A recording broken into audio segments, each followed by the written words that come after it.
गोटे बणरे रहुथिला ठेकुआटीए। तार गोटे छोट घर थिला, किंतु से अलसुआ हेथिबारु घर को जम्मा सफासुतुरा रखि पारु नथिला। ता घरे सबु बेले कूढ़ कूढ़ अलिया गदा ही रहुथिला। जंगलर कौनसी भी जीवजंतु ता घर को जीवा पई जम्मा पसंद करू नथिले।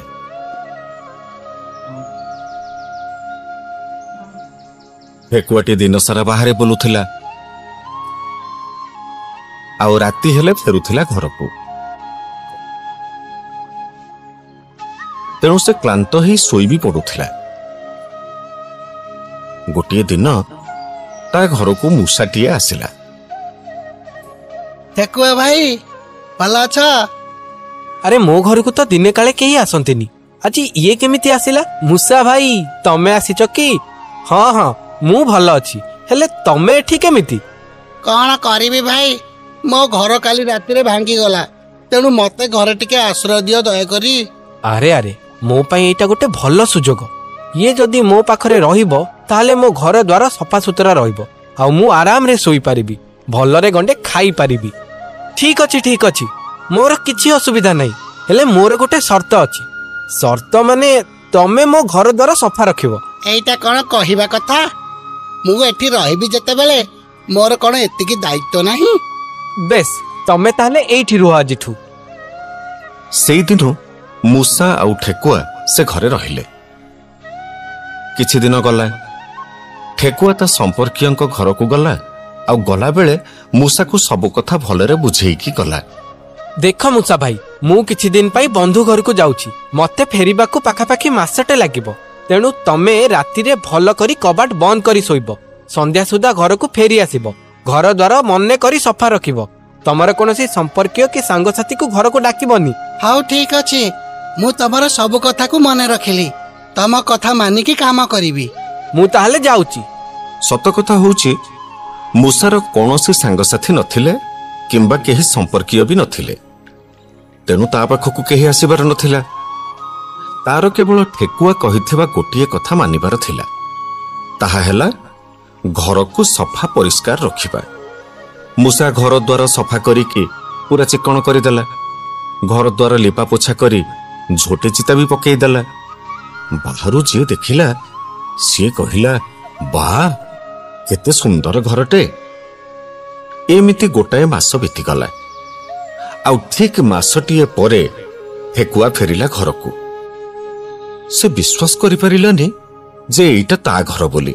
वाह मूसा भाई कौन करिछ? घरटा को पूरा राजमहल कर देइछ। धन्यवाद। ठेकुआ मने मने चिंता कला जे मूसाठू मु जो काम हासिल करबा को चाहुथिली ताहा तो हेई गला। आउ काहे कि ताको एठी रखिबी, बरं से एठू चली गले मंगल। हेले मूसा भाई मु बहुत बड़ असुविधा रे पड़िछि, एबे कौन करिबी किछि उपाय तो कुह। कौन हेछि कि ठेकुआ भाई? मूसा भाई मु मो भौणी झियर बाहाघर रे जाइथिली। मो भौणी कहूची से आसी एठी रहिबो, आउ तमे तो देखुछ मोर एई गोटिए बोली घर।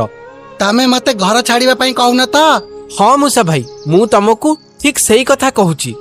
ना ना मु घर छाड़ी पारिबिनी। मु मासे काल तम घर को जगिक रहिछि टी। तम घर को निज घर भली सफा सुतरा करिछि, तेणु मु एठू छाड़ी जाई पारिबिनी। बेसी बक बक करना कहूची, चुप के एठू पळा, मो भौणी आसीबो। भौणी आसु कि भिणे आसु मु जीबिनी। तू कोन एठी जबरदस्ती रहइबो? हां चल बण सारा बुली की पचारिबा ए कथा। केही जणे जदी कहिबो जे मु घर छाड़ीबाटा ठीक, ताहले मु घर छाड़ी देबी। अरे जणे नुहे समस्ते कहिबे। चल चल बाहर को चल। दी जण जाक एमिति पाटितुंड करी करी चलिले बण भितर को। बण भितरे तांकर प्रथमे आखि पड़िला गोटिए बिलुआ उपरे। दी जण जाक बिलुआ को सब कथा बुझेईकी कहिले, किंतु चतुर बिलुआ चिंता कला जे से केमिति एथिरु लाभ उठेइबो। दीटा जाक प्राणी तार शिकार आउ तार आहार योग्य मध्य, तेणु से सेमानकु खाइबा दरकार।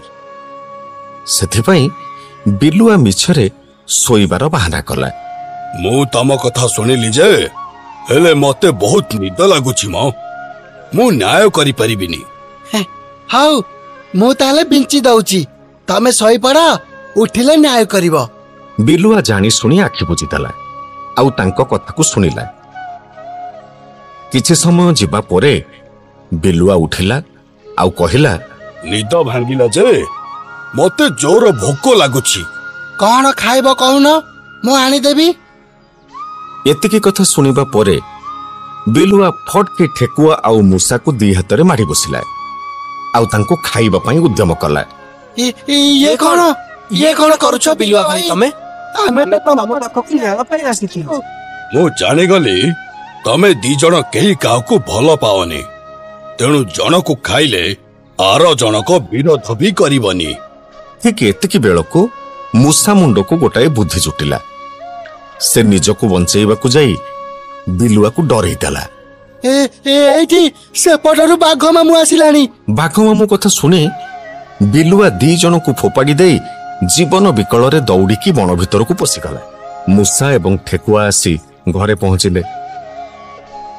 ସେମାନେ କରିଥିବା ଭୁଲ ପାଇଁ ବହୁତ ପଶ୍ଚାତ୍ତାପ କଲେ। ମୋର ଭୁଲ ହେଇଯାଇଛି ମୂଷା ଭାଇ, ତୁ ମୋ ଘରେ ରହ। ସ୍ୱାର୍ଥ ହାସଲ ପାଇଁ ମୁଁ ଅନ୍ଧ ହେଇଯାଇଥିଲି, ମତେ କ୍ଷମା କର। ତମେ ମତେ କ୍ଷମା କରେ ଠେକୁଆ ଭାଇ, ମୋର ବି ଏଇଟା ଭୁଲ। ମୁଁ ତମ ଘରେ ରହି ତମ ଉପରେ ଦାଦାଗିରି ଦେଖଉଥିଲି। ଉଭୟଙ୍କୁ କ୍ଷମା ମାଗି ପୁଣି ଥରେ ସେଇ ଘରେ ଶାନ୍ତିରେ ରହିଲେ।